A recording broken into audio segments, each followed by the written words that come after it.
Courte vidéo sur ce point parce que ça fait 2 fois cette semaine en cours particulier que j'ai des terminales qui bug sur ce truc alors que c'est niveau seconde voire troisième. Donc je vous explique ça tout de suite, je suis sûr qu'il y en a parmi vous aussi pour qui c'est pas automatique alors que ça devait être clac clac clac direct dans votre tête.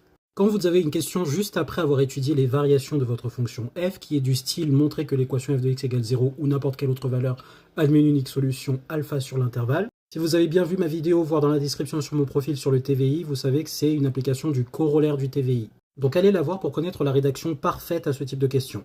Juste après, on vous demandera souvent de donner une valeur arrondie au centième de la valeur, ou au dixième, ou au millième.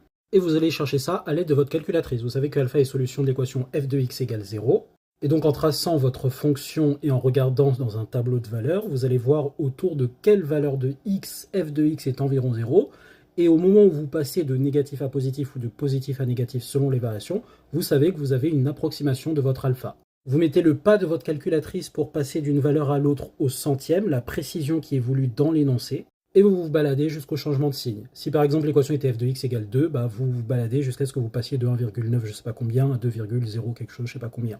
Ou l'inverse si la fonction est décroissante. Maintenant la question qui fait bugger, c'est que parfois on vous demande une relation de ce style avec alpha la solution. Et quand je pose la question à l'élève, mais alpha, il vérifie quoi d'après ce que tu as vu avant ? Eh bien, il y en a beaucoup qui ne percutent pas que dire que alpha est solution de l'équation f de x égale 0, c'est exactement dire que f de alpha est égal à 0. Oui, je sais, pour certains, ça paraît évident, mais pour certains, c'est pas automatique. Pour rappel, une équation de type f de x égale à 0, ce n'est pas une affirmation sur une égalité, c'est une question. Ça veut dire pour quelle valeur de x ici, j'ai l'égalité que f de x est égal à 0.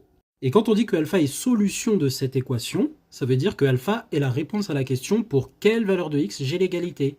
Ça veut dire que les x ici qui font que c'est vrai, ici il n'y en a qu'un seul donc on peut dire le, c'est alpha. Ça signifie que si je remplace x par alpha, cette expression ici à gauche me donne bien 0. Et toute autre valeur par laquelle je remplacerai x ne me donnerait pas 0, puisque la solution est unique alpha. Donc les amis, soyez un peu plus au taquet sur le sens des énoncés, le sens des mots, ce que ça signifie.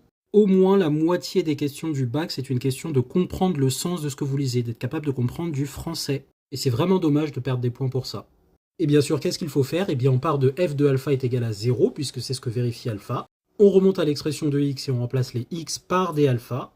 Et on écrit que tout ceci est égal à 0 par définition de alpha d'après la question 4a. Et on bidouille jusqu'à arriver au résultat voulu.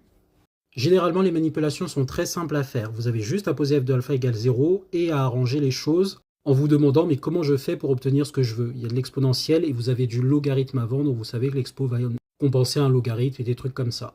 Voilà, bisous à vous!